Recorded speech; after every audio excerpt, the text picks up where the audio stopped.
Are you subscribed to our YouTube channel?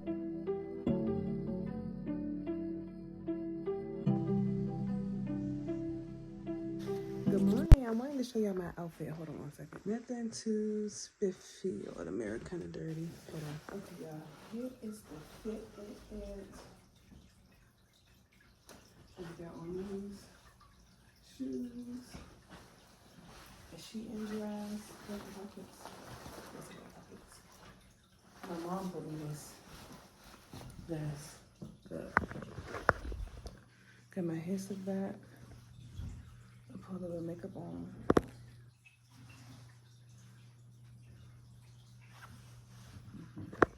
Hey y'all, good morning. Happy Saturday.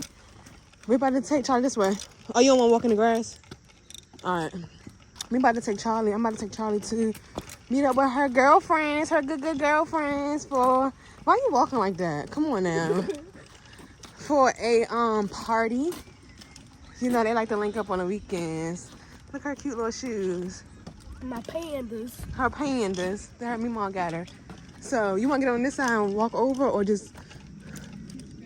No, the car's right here. We take it. All right, y'all. I got y'all posted and toasted. Good morning. Happy Saturday. So I'm dropping Charlie off. She mad because she got a ponytail like me, and I'm just like, Charlie, what's wrong with having a ponytail like your mama? Like, why we can't look alike? No, I gotta look alike. Let me show y'all. Charlie, show me your ponytail. Look cute. Look cute, look old. Show me to the side. Turn to the side so they can see your ponytail. Anyways. I want to be your twin. I want to look like daddy. Okay. Go ahead and look at your phone. Daddy. My mom made me an iced coffee. It's delicious. So, Charlie's getting on the metro for the first time. And the metro train. I was going to take her on if I was able to go, I was going to take her on the metro myself. But I got to work. And thank the Lord for my village at the school. Charlie got some amazing friends. They have some amazing moms. And they be pitching in, honey.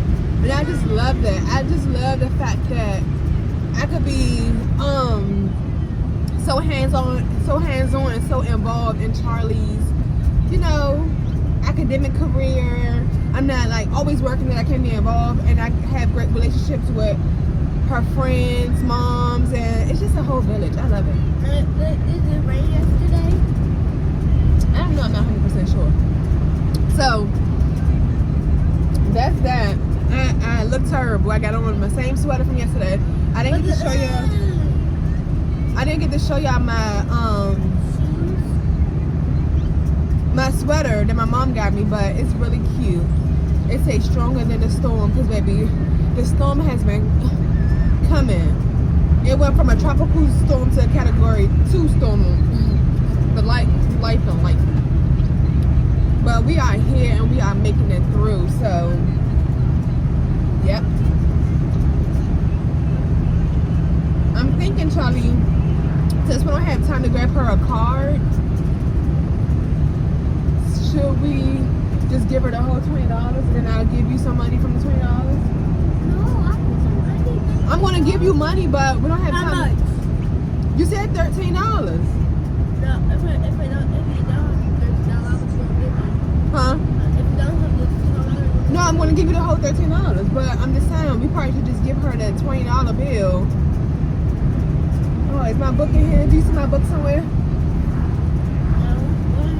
Did I took it in the house? That book. Write her a cute note.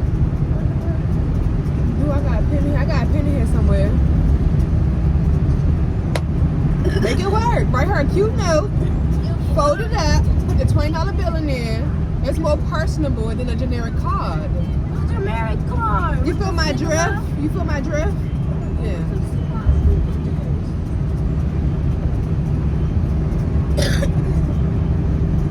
Still got a cough, y'all. Oh no. I'm so happy to draw. Take your time. Damn! Charlie, relax. You ain't gotta yell like that.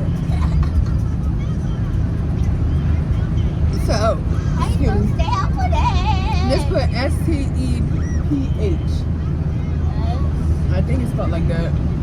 T No, just put sister. Call her, isn't she like your sister? Don't y'all call each other sisters? Just put, hey sis, H-E-Y space S-I-S.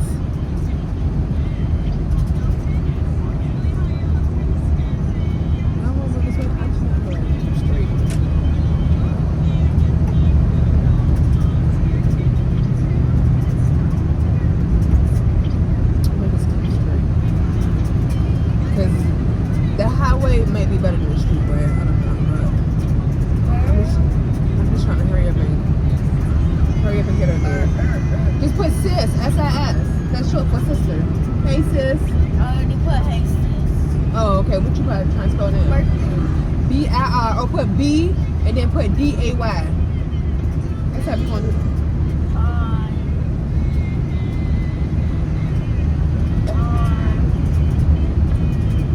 So this is a soft straw. It's squishy, so it be acting all weird. That's why y'all see me drinking it like that. Yeah, I already know. Okay, write your letter, please. Oh, yeah.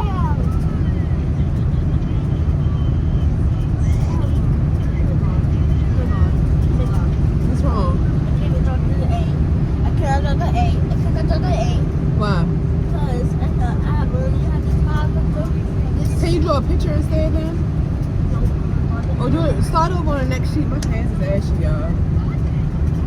Okay. All of a sudden I started feeling sleepy.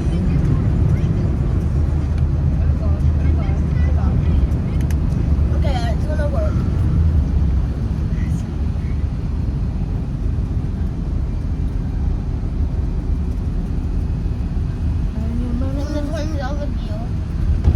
Wait, Charlie. Wait till we get to whatchamacallit house.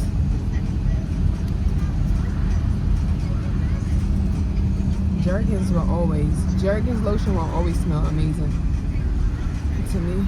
That cherry almond bring me back to my childhood. That smells good.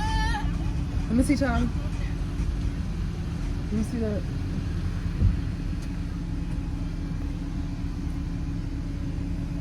Charlie. First of all, it's upside down. Stop right here. No, I'm not gonna put my hand right. No, I'm just giving you. I want your H to start like that. Now you finish it.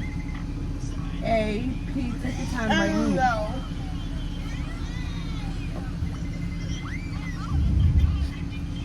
These kids. Sleepy. I'm gonna call y'all back.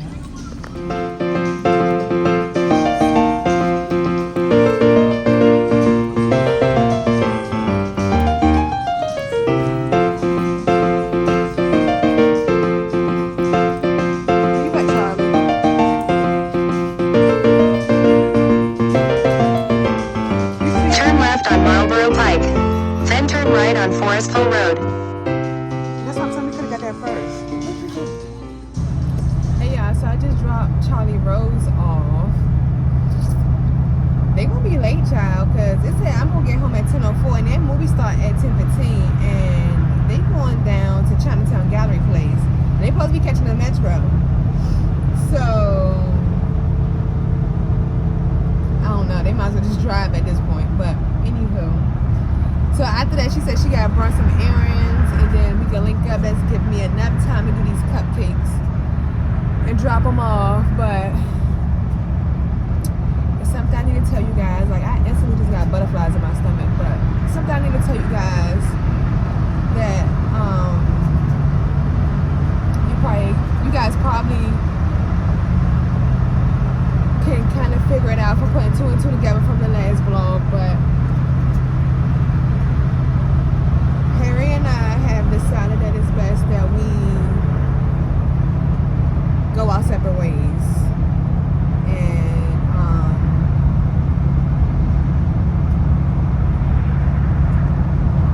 it's a lot. It's a lot, y'all. The hardest thing is when you have a child involved. first Charlie was seeming like she was very emotional, understanding, and she was angry at me. Like, she turned her back, didn't want to talk to me, kept saying SAD, SAD. And I told her that she could tell me how she feels. It's okay to express how she feels. You know, I want to know how she feels. But it was coming to the point where she was just angry. So I had asked my mom if my mom could come. I asked my mom if she could come down and talk to her and maybe explain it better than me. You know, why me and Daddy have to, we can't be together. And I'm not trying to make, I'm not gonna come on here and bash Harry or make it seem like Harry's just this monster or this evil person. But the marriage was very, very unhealthy. Very, very unhealthy. It wasn't a good situation for the both of us. I think there's some serious healing and closures that need to be done individually before we can ever think about getting any relationship with anybody, you know. My heart is broken, you know, and I think about the fact that we never really had a chance to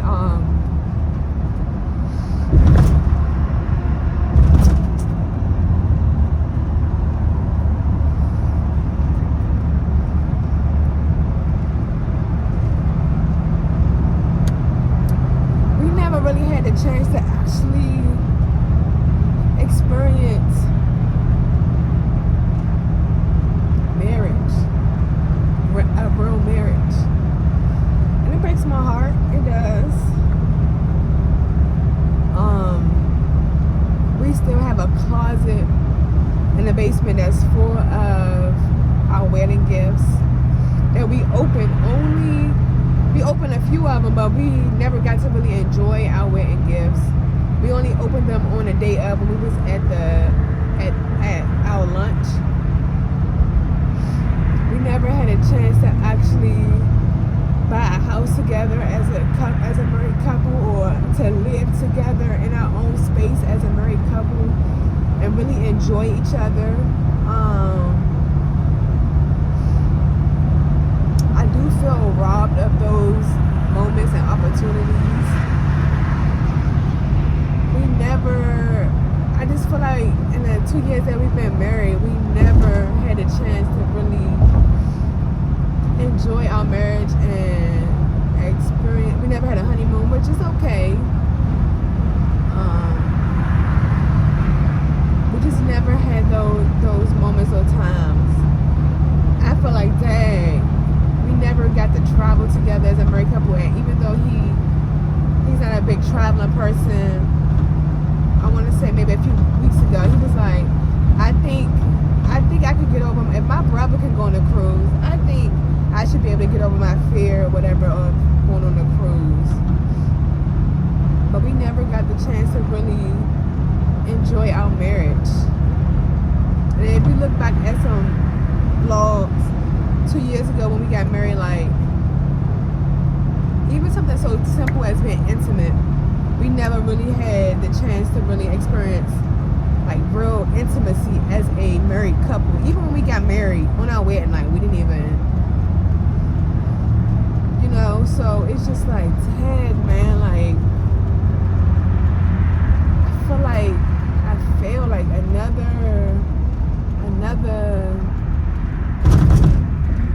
another black marriage is just not happening. And I think my husband had some real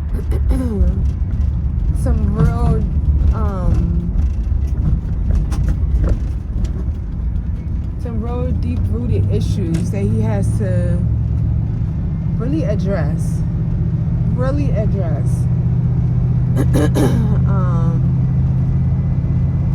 I'm not an easily irritable person. I don't even feel comfortable getting into all the details.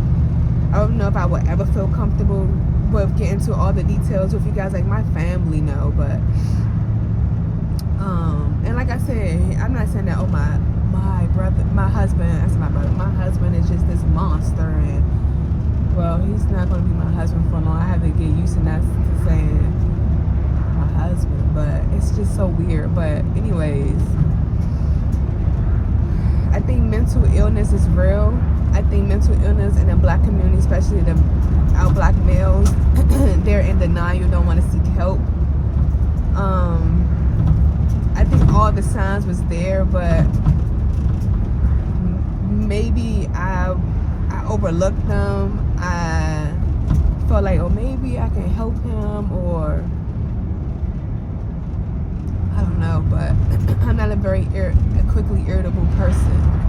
I ain't started getting quickly irritable until they start taking my ovaries and messing with my hormones, but in all reality, all jokes aside, I'm not. And so my husband, he easily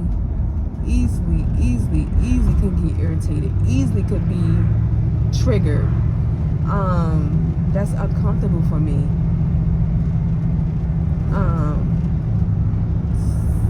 Yeah, it's just uncomfortable for me.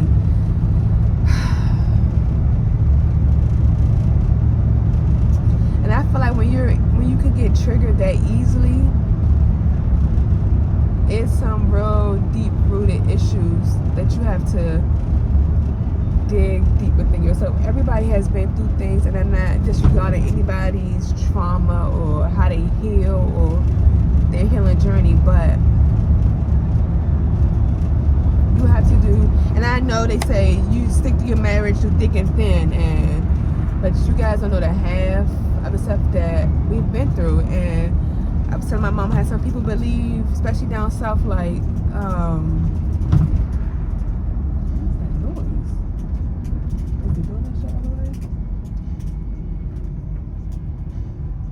hold on, y'all.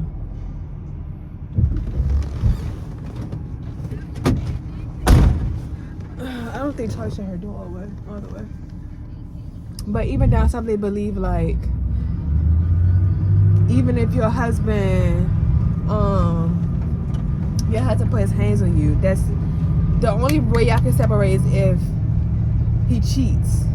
You know, I had a whole debate about that in college. Like, only if they cheat, or it's not such thing as rape in a marriage. It's not such thing as rape in a marriage. That's what I had a whole debate about that in college when I was in my religion class. I love my religion class. When I was in my religion class, you have debates, and I had a whole debate about that, whether it's considered rape or not when you're married with your husband. I even heard pastors speak on it, saying that your body belongs to your husband now, so you should not feel like you shouldn't use sex as a weapon and withhold sex from your husband, or it's not really such thing as I'm tired and I don't want to have sex in marriage. I'm trying to figure out what's going on down there at the bottom of the hill. But yeah, so whole story in a nutshell. Now I'm not saying that we was barely even having sex, so I'm not saying that that's what my husband did, but I'm just saying in different terms on people say you're supposed to stick it out. And I strongly believe one of my good friends on YouTube, she sent me a beautiful message about divorce and how divorce is a covenant with God, and that when you divorce, you're breaking that covenant with God, and it's like a contract you do with God. But I'm like, at what moment besides infidelity can that contract be broken? And I'm not saying that, I do understand that no one is two laws, or no one is untouchable from God. God can work miracles. People change all the time. God can work miracles. I do believe that. But I also believe that the wrong people can't get married, and you could think that somebody is your one, and in actuality they are not your one. So what do you do when you once you get married, you say, I think I made a mistake? Do you stick it out and be like, okay, I made a mistake, so I'm leaving it in God's hand to fix it? Or like, what do you do? Like, I really want to know, like, if you guys could give me your opinions and your thoughts in the comments below. Like, what do you do when you like, oh, I think I actually did marry someone that God didn't have for me, and I'm a strong believer in Christ, and you know, I don't know, but it seriously does break my heart. And to actually, like, when me and her spoke before about like going our separate ways, her would be so against it. He'd be like, I feel like we can work through this. I feel like, you know, why let's try to go, you know, it would be discussions on like, we could get through this. And there's certain things that I can overlook, like your mom and your family. I could block them. I don't have to talk to them. I can look past that.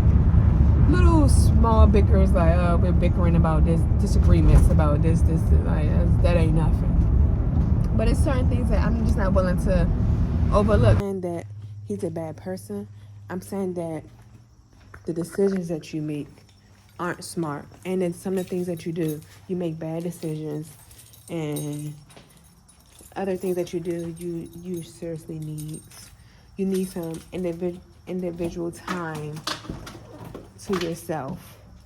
I need some individual time to myself, and you need to get some. Hey y'all, I'm back. I had to go. I'm going to go drop off some cupcakes. Then going to go pick up Charlie. I thought I was comfortable with sharing more information, or the information that I started to share, but I'm going to pop it out. I don't really feel too comfortable. But yeah, the truth of the matter is that I'm pretty much divorcing my best friend. So yeah, but on a much lighter note, I'm gonna go drop off some beautiful cupcakes, and that's it. They're sitting right here. I'll show y'all when I'm about to get out. But to some of my loyals, they have been customers. So they are an older couple, and they've been rocking. Well, we met them at the thrift store.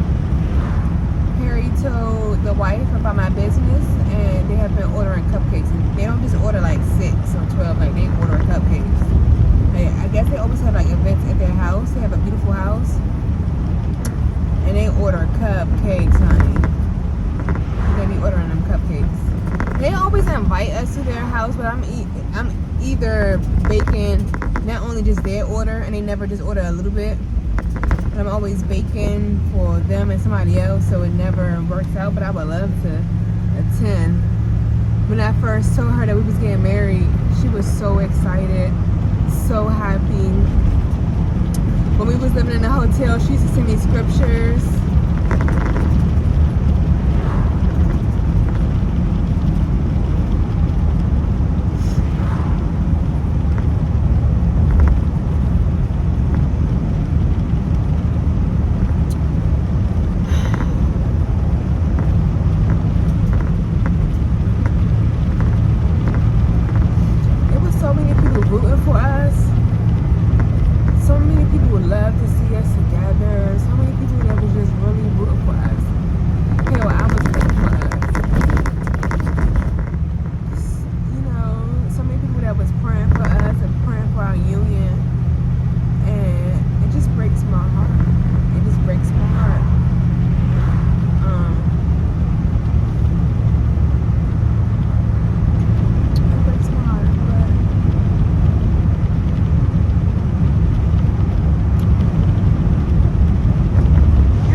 Wrapped up. They got 30. They're wrapped up, but I'm about to run them in real quick. Good morning, happy Sunday. I had a delivery. How ironic. I had a delivery this morning at 8:30 in the morning to the church that married me and Harry.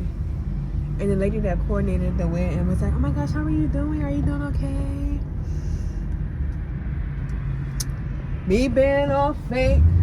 Yeah, I'm fine. I'm fine. I'm fine.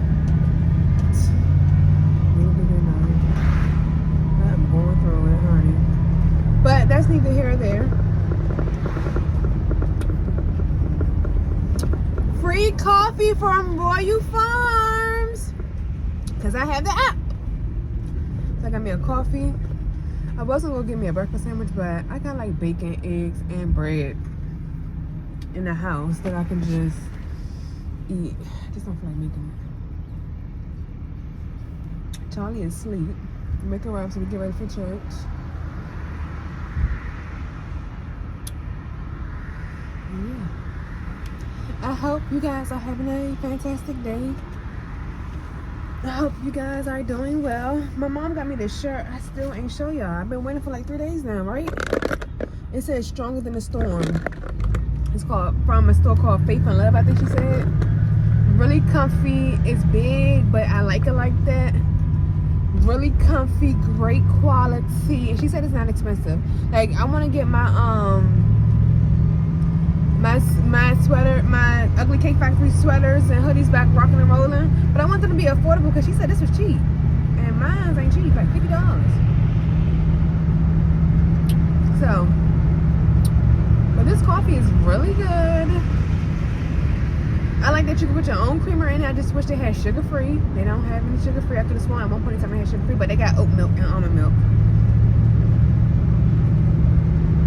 So, it's now 9:08. I would have been pulling up to the house by now. Or just about to, if I didn't stop and grab gas and coffee. The van is eating me up in gas, honey. She is eating me up in gas. Whew. Her dad, he was like, I'm not a petty person. I'll leave you the car or whatever, but I just really, you ever, like, and I know it sounds so crazy, but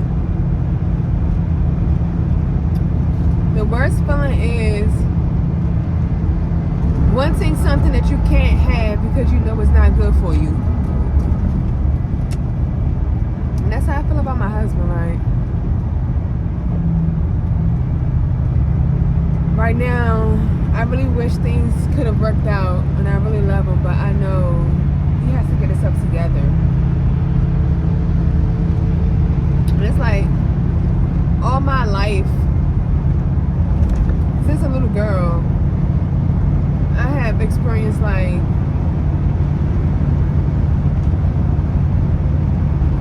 such traumatic situations that I wouldn't wish on no one, or I would never want my kid to go through. That Adele song, My Little Love, like, it speaks volumes to me, like, volumes. That song is everything. Like, I kept listening to it, kept listening to it, kept listening to it. It speaks volumes. And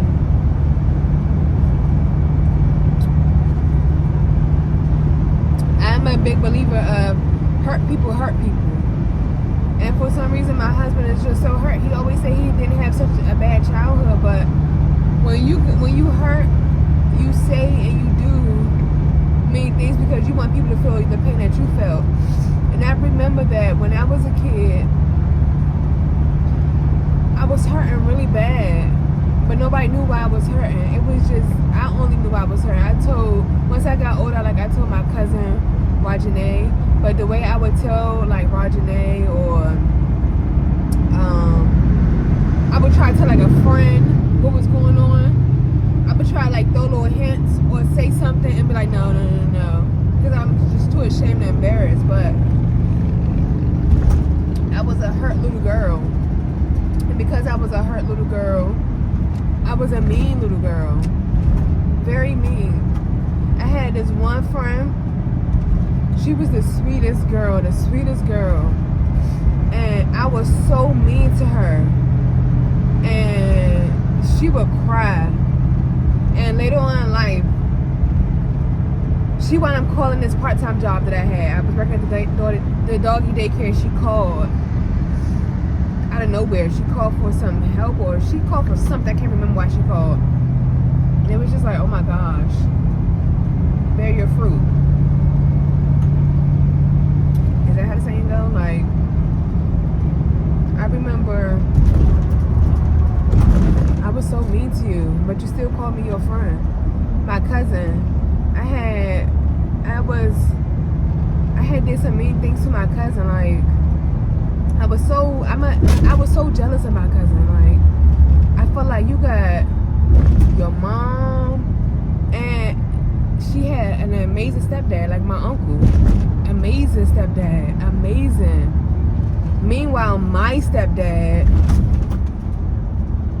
ball him up and throw him in the trash. He was nothing but a dumpster. But I was like, my cousin, she got this amazing stepdad. She got her mom there.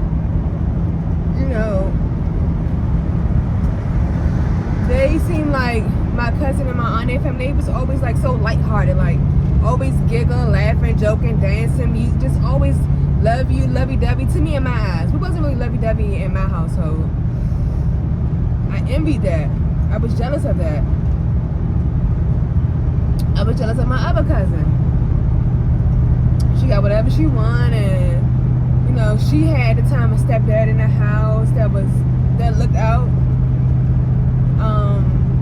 My Uncle Mike, and they treated me like a daughter. I was just so hurt and so bitter.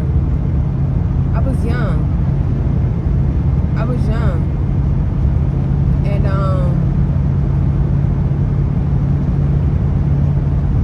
I was abused starting at 5 years old. So when I look at Charlie, I'm just like, I couldn't imagine her going through what I went through. I would never want her to go through what I went through. I made a conscious decision that I want to be so involved in my child's life that I don't want to say I can control or stop it, but I'm always there. I'm at the schools, I'm at whatever you need. If you need me to call off work, no work is getting in the way of my child. No man is going to get in the way of my child. No friends is going to get in the way of my child. I already made that decision. Like, I knew what type of mom I wanted to be. If I was going to be a mom. Like, I didn't really want to have kids. I never was the type of person like, I want to have kids. I wasn't the type of person that said I wanted to get married. I never said, oh my gosh, I can see myself. What? That wasn't me. I never seen that. So, but I knew that once I became a mom, once I became a wife, I knew I would be good at it. So, and hold on, y'all, because your girl is getting an opportunity is coming her way. A girl, I just got an email about an opportunity that's coming her way. But anyways, God is just so good. Not just because of what he can do, but it's just amazing how God's like, I was just waiting for you. I was just waiting on you. Man, but anyways, and I always had, like, even though I went through so much stuff, God always placed me around great people. God always placed me around, me and my brother, around great people. You know, like, people that really show me what love really is, and people that show me that I matter, people that show me Christ. You know, our family did go to church a lot. But when we was young, we didn't go to church. I remember the first person that took me to church, my aunt church, was my cousin Jackie, because her mom had the church. And she took us to church. And then my mom, everybody started coming to church faithfully and whatever. But my mom grew up in the church as well. But once, you know, church wasn't a priority starting off. Church wasn't a priority. It wasn't like every Sunday from when I was a baby on up, it was church, no. And then we went to a school, our elementary school had Camp Edison. Camp Addison changed my life. Thank you, God, for Camp Addison. So it was basically this, and people might say, like, now think about it, like, oh my gosh, they were just tax write-offs or whatever. But it was the suburban families from a church called St. Stephen's Church in Virginia that came to an inner city school in DC as host families and basically showed us things, exposed us to things that, let's be honest, kids of our social economic class, of our background, would not usually experience. And it was phenomenal. I had a host family. My brother had 2 host families. And we're still, I don't know where my host family went. My host family was a little older. I don't know if they're still alive. I would like to find out. I know she did get remarried at some point, but that was years ago. I'm 33 now. But thank God for the washes. Thank God for the knee hammers. Like, thank God for Camp Addison. Thank God for Gibbs Elementary School. Thank God for St. Stephen's Church. Like, I knew every year they had that I would be there. I knew it. Just the amount of love, just the amount of exposure to different things, a different way of life. It was just so incredible. And we're not as close as we were, but from elementary school up until now, I don't think they understand the impact that they had on my brother and our lives. Like, so amazing. Like, I love them.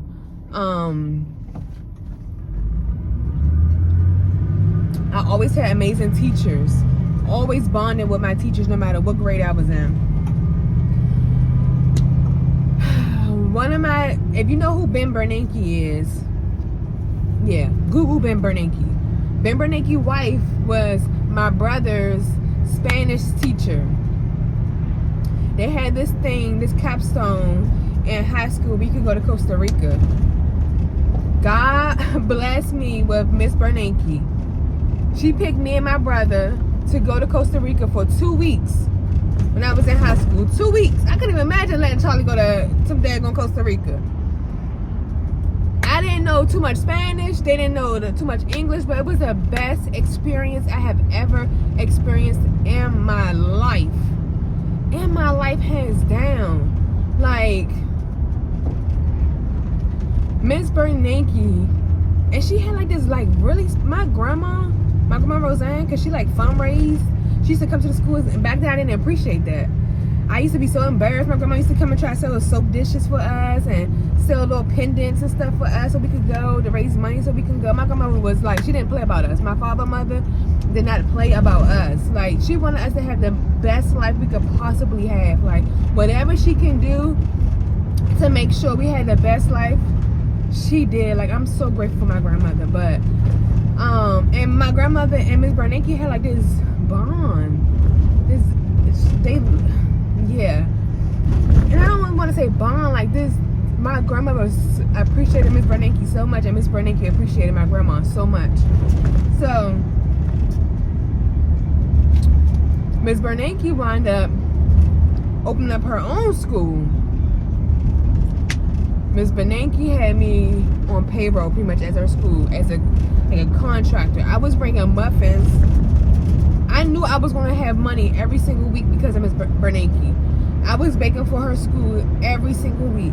And even when it became to be too much for her school to afford me, she would still buy cupcakes instead whenever they had an event. Super appreciative. Super appreciative, man. It's so many people, even in college, amazing professors. Hands down, I have had amazing professors. Amazing professors. All my professors were very understanding, very loving, until I got to grad school. I had this one professor in grad school at Towson. Baby, I had my baby the same day school started. She did not care. She was not trying to hear it. But anyway, Fairmont State, amazing people at Fairmont State. One of my favorite professors' name was Dan Garage. I took him for 6 years. No, I was for 5 years because I was a super senior. I had did 5 years at Fairmont. And he made me want to minor in sociology. Like, he was such a great professor from day one. And even though like we got used to each other because I took him every single year, every semester, whatever class he was teaching, I was taking him. God, I hope he's still alive and kicking because he was way older then. And I remember every time I could take him, I would take him. And I remember and I didn't think because I didn't think he really knew who I was. Like, even though I would come to office hours, even though I would talk to him, in college you have so many students or whatever. But he did. And right before I was about to graduate, I went to his office and said, I'm leaving, I'm going back to DC. And I was like, can I have your number so we can stay in contact? He was like, you could have my Fairmont State email. Just email me through my Fairmont State email. I was like, okay, that's fine. It was like, can I please pray for you? Because he also was a minister. He was like, can I please pray for you? And he laid hands on me and he just prayed for me in his office. And whoo, y'all.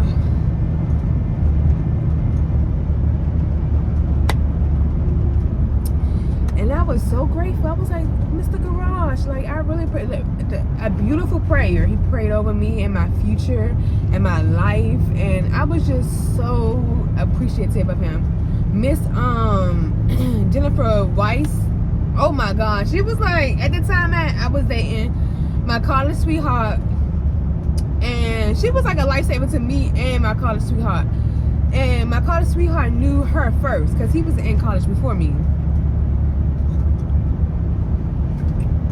Listen, when I say she took us under her wing, my college sweetheart, he couldn't get himself together in college. Like, baby, he was all over the place. Baby, he was all over the place. But she loved on us like we were her kids, and she had kids of her own. There was nothing. And she was also my professor before she was my professor before she became my boss. There was nothing I couldn't ask Miss Jennifer Weiss about, that she would not give me advice on, that she would not stop and talk to me about, that she would not help me with, that she would not give. Like, she was amazing. Even, I was so devastated when I found out she was even Fairmont. Then I found out she was great. And then, I don't know how I linked up with the Blairs. Ashley Blair and her husband. And he knew I should have, her husband knew. Dave Blair knew I should have left my knucklehead boyfriend alone back then. But when I said they loved on this city black girl, because they was white, y'all. We was in West Virginia. They loved on this city black girl like no other. They took me on my first mission trip. That mission trip humbled me, changed my life forever. Took me, like this black girl from BC that talked with her words. Oh, they took me to Arkansas on a mission trip. It was so amazing, such a humbling experience. like, God always, no matter what I went through as a child, no matter what circumstances I may have faced, God has always had his hand on me, has always placed me around amazing people. Like I said, from my childhood up until my adulthood. And none of those people probably realized that they were all like my escape routes from reality. And they all played some type of important role in my life. Even down to my friends. Like, I met some of my most amazing friends in college. Of course I still got my best friend.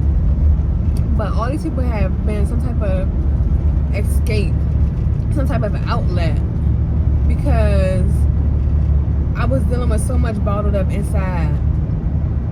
And it took a long time for me to forgive people in my life, but I did. And I remember I used to cry and pray, and I went through a phase where I just hated myself. Especially in high school, I hated myself. I never even wanted to look in the mirror. I used to walk so fast past the mirror, or I used to walk past with my eyes closed. And I just had so much resentment in my heart. And I used to go through the shoulda, coulda, wouldas in my mind, or whys in my mind. And I remember writing a note to my father just expressing how I felt, and I never gave it to him. And I remember at one point in time I felt some way about my mom, like eternally, like, dang, like, Mom, like, what were you thinking? Like, baby, what were you thinking? Messing with this knucklehead. You know, even the knucklehead, I had to learn to forgive. And I remember I used to like get in the shower and just cry as a little girl, as a young girl, a teenager. I would just cry and cry and cry and cry and pray and pray and pray. And I always had this special relationship with God. And I would just pray, and I would just ask for healing, and I would ask for healing, y'all. And I started to heal, and I started to forgive, and I started to learn how to deal with things a little bit differently. And I went to therapy a little bit in college, and I went to therapy a little bit in high school, which was pretty much forced, because once I had basically told the school about what was going on. I had wrote about it, not thinking nothing of it. They told us to write about a threshold in our life that we would like to overcome. I just wrote about my childhood, not thinking that they had to report it. I was young. I was in 9th grade, I think. So I wrote about it, and next thing you know, I had to go to the principal's office, and there was detectives and all types of people there. And part of the little investigation and all that was I had to go to therapy for a hot second. So I did. I went to therapy, but I never really. And then I went to therapy in high school. I went to therapy in college, and then when I worked at the clinic, we had a mental health department, and we had therapy there. So I had went for like a hot second, like a few sessions there. But I definitely want to go back, start doing therapy again. But yeah, I thank God that I came out to be the person I am now. I'm not perfect, far from it. I used to sleep with a knife in my window when I was a little girl. Like when I was in high school, in junior high school, the window was gonna always be up, because the way our dresser was, my dresser was like in front of the window. I need my window to always be up, because in my mind back then, like, if somebody come to the front door, if he come to the front door, then I could jump out this bedroom window. But I'm gonna keep this knife in this window too, because I never know if he might try come and get me, or I don't know. But I should have just kept the window locked. The window shut, because whatever the case may be. But God really has had his hands all over me. I have placed amazing people in my life, and I think I have found myself trying to be the fixer in everything. The fixer. Once I started becoming a better person and letting go of my hurt and forgiving, I felt like I had to be the fixer now. Like, I need to fix things. I need to fix this. I need to fix this. I need to fix this. I need to fix this. I need to fix this person. I need to help this person. I need to fix this person. And because I felt like I had to be the fixer, well, I wanted to be the fixer, it put me in bad relationships or bad situations, whether it was friendships, boyfriends, look at my marriage. And I'm not saying that necessarily every person was bad, but I found myself drained, mentally, physically, emotionally drained, because I spent all my energy, because I seen something in these people that they didn't see in themselves, and I just wanted them to be better. And I'm putting all my time and energy, and I'm draining myself. I'm forgetting about myself. Like I said, whether it was friends, family members, intimate relationship, I felt like maybe I could change them. Maybe I could fix them. Like, why can't they see what I see?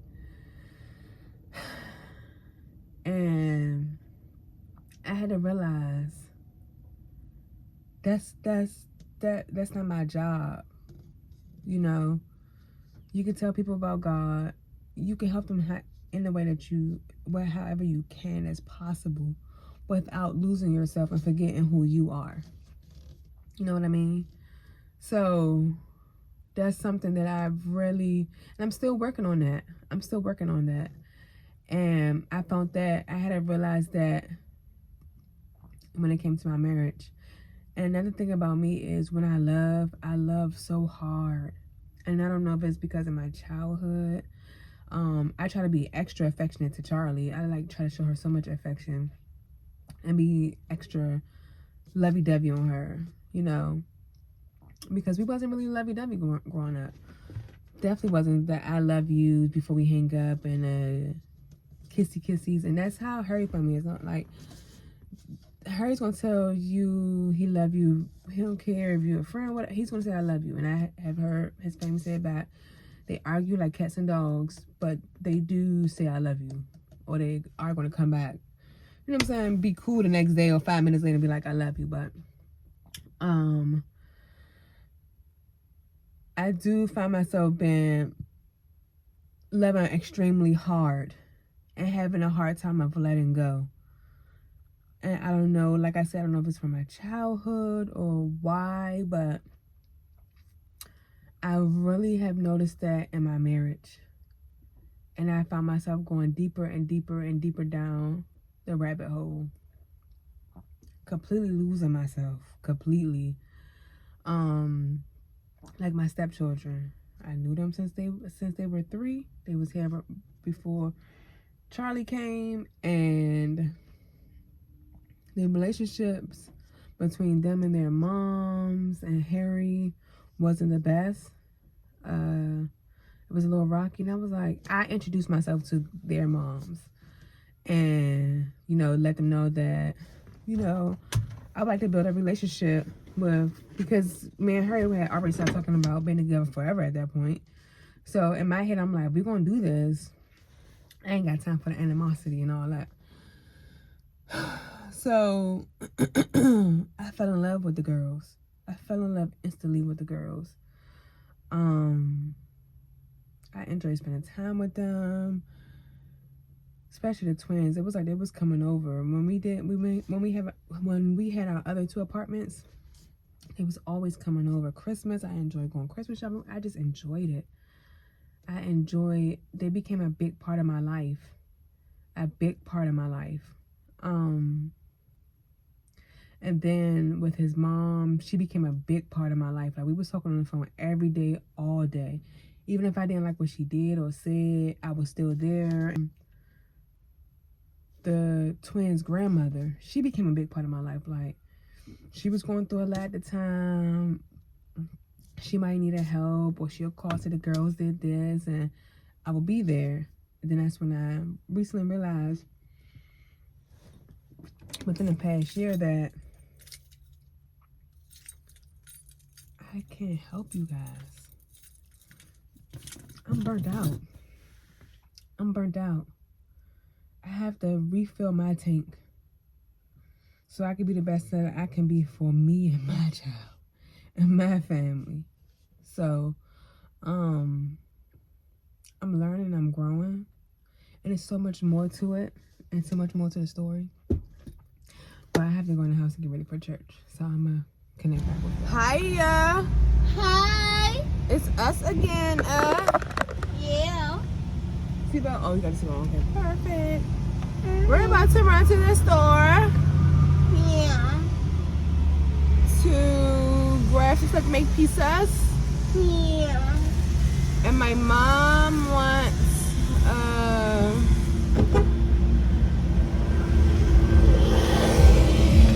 it's a little loud. Everybody in the yard, no. My mom needs some pickles and some donuts. Very demure. I don't know what she learned that from. Very classy, very demure. I don't know why I came this way, y'all, but it is looking real. Really looking crazy. Like that. I'm really classy, but not very demure. It's nice. It's a nice day. Yeah. And I hate when I feel so burnt out that I don't feel like going outside and doing that for one of these nice days. So I feel like it's a waste of a nice day. Let me put the window up just a little bit, just in case my phone tried to do something stupid and fly out the window.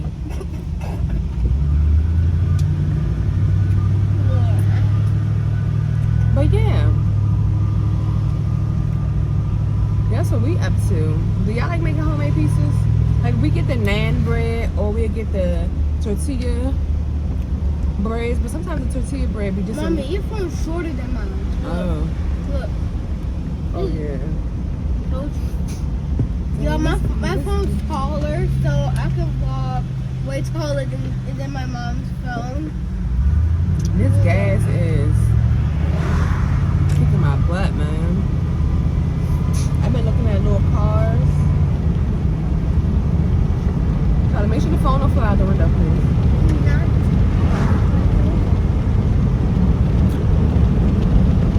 But we about to get on down the road. Don't you carry nothing that's gonna be alone. That's a message in itself. That's a whole message right there. Oh, is it? We're going ease on down, down the road. I never was too good with that song. That shit went that way. Dang, messing with y'all. Yeah, they got a freaking chicken Big Mac. Are you kidding me? A chicken Big Mac though? I ain't gonna lie, I might have to try it. I might have to try it. Not right now. We here to get sweet teas because it's hot outside. Check out the pizzas. Check out the pizzas. Okay, y'all, I just topped mine with some honey and red pepper flakes. So there's mozzarella cheese, Parmesan cheese, onions, green peppers, mushrooms, spinach, cilantro. This is gonna be so good, y'all. On naan bread, y'all, it's gonna be so good. Good morning, happy Monday. It's a beautiful Monday, actually. It's a very pretty day today. I just dropped Charlie Rose off. I'm so happy that they started opening doors early. Hold on, let me speak to this mom real quick. So yes, I'm very happy that they start opening the doors early, because y'all used to be chaotic out here. Like parents just be getting into it. Like it was crazy, but now it's like smooth sailing. But surprisingly, I'm not tired. I was up all night. I didn't go to bed till like 2 o'clock in the morning because I was trying to get all the divorce stuff together, and it's a lot. It's a lot. That's why they say it's cheaper to keep her. I'm telling you, it's a lot. But one thing I did like was Maryland had a link on the website where you could click, and it's called an interview, and they ask you questions, and then it automatically populate on the form that you have to fill out. So all I would have to do, and it got like if you don't know what something means or if you need clarification, you could click like the little question mark icon. First, I only seen the paper online, and I was confused. I was like, oh, I don't know how I'm supposed to fill this out. But then I seen that they had that link, so it was very, very helpful. Very, very helpful. Hold on.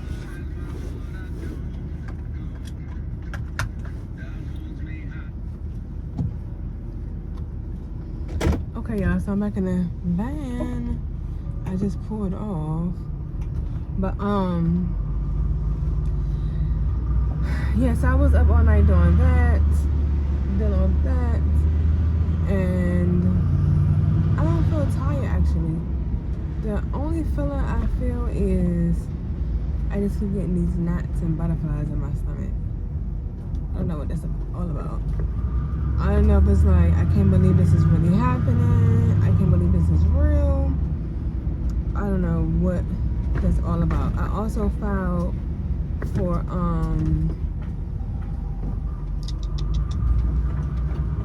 a waiver so that the judge could waive the fees, and I also decided to do mediation instead of going to trial. I decided to do mediation for dang, why I come this way? I decided to do mediation for the divorce, so that I feel like at this point we should be able to talk and come up with an agreement, because it ain't like we got a whole bunch of assets and all this stuff. We should be able to talk, come up with an agreement.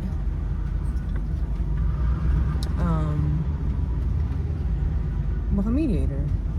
I don't think we should have to pay. We would need all those drastic, the trial and the judge, and I don't think we need all that. So I'm heading home to clean up. Or maybe like a part of me wants to cry, but I can't cry. I don't know. It's just this weird feeling. And yeah. Oh no. It's a lot. I will be leaning on my family heavy, for sure. Because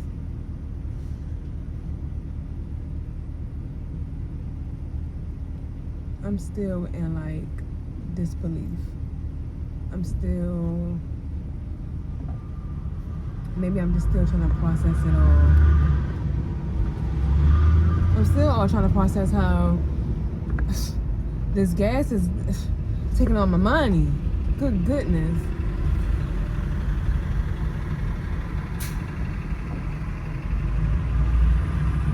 I definitely miss driving the car. I can tell you that for sure. Because the gas, baby, that gas is guzzling away on my coin, honey.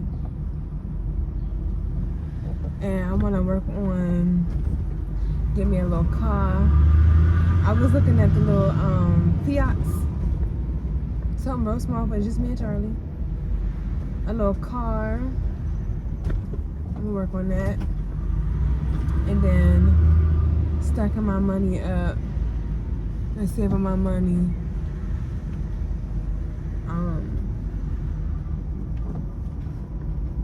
To move. And I need to pay off like 2 credit cards. And the balance on them are both under $1,000. So we'll pay them things off and start rebuilding my life.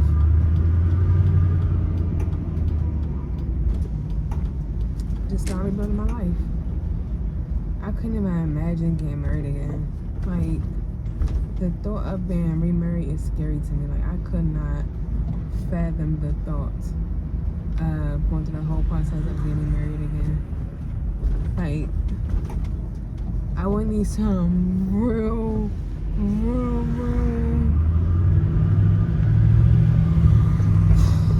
revelation from God that I'm supposed to be married again to another man or something. Like, I cannot imagine. Like, I feel like I tried it didn't work out. And you just think like 8 years. We've been together for 8 years. We've been married for 2 years. This time around. I met him when I was in high school. I would have never thought this would be my story.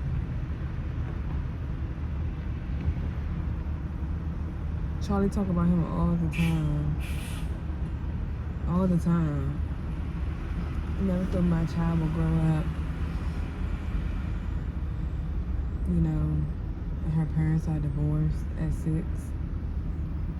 I hate that for her, but I love me more. Like, I love me more, and I can't.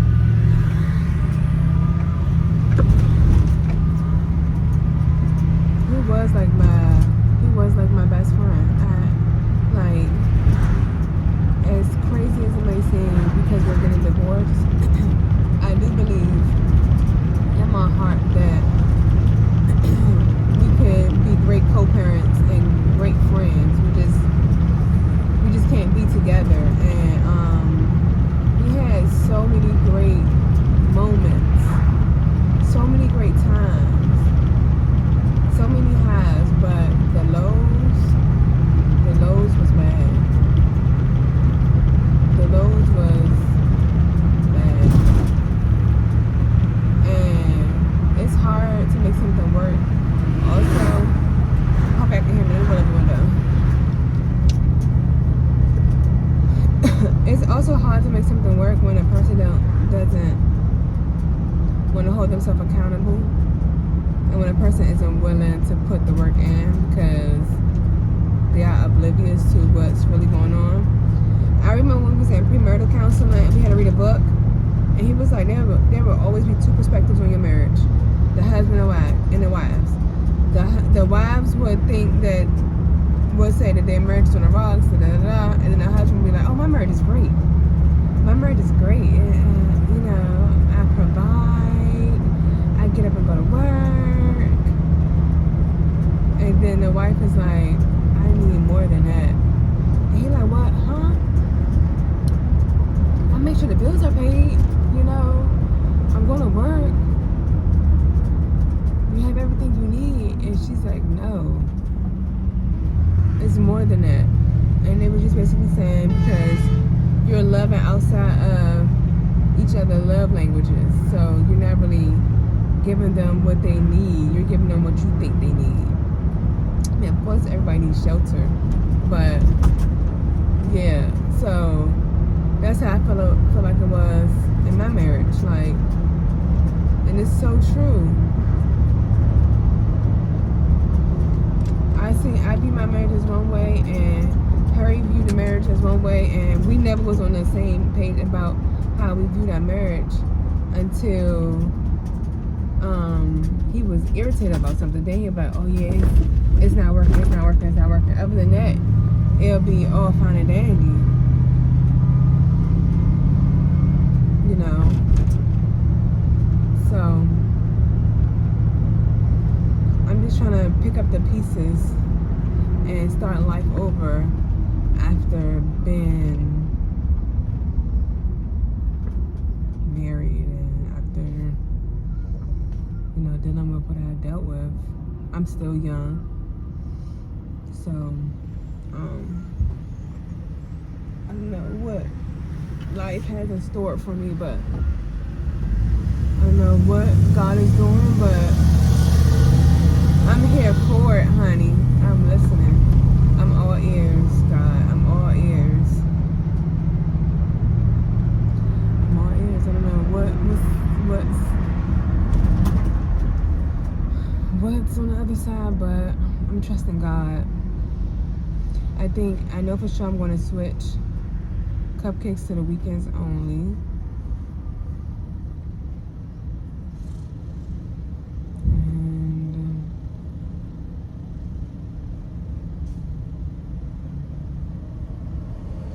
I do want to get my own online store relaunched.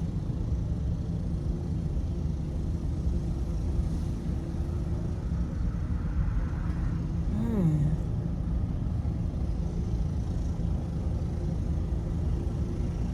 I just can't believe this is happening.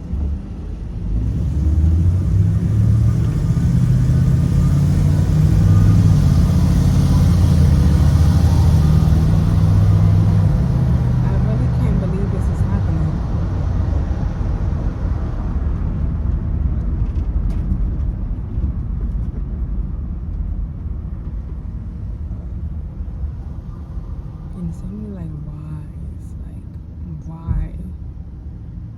why couldn't we just get it right?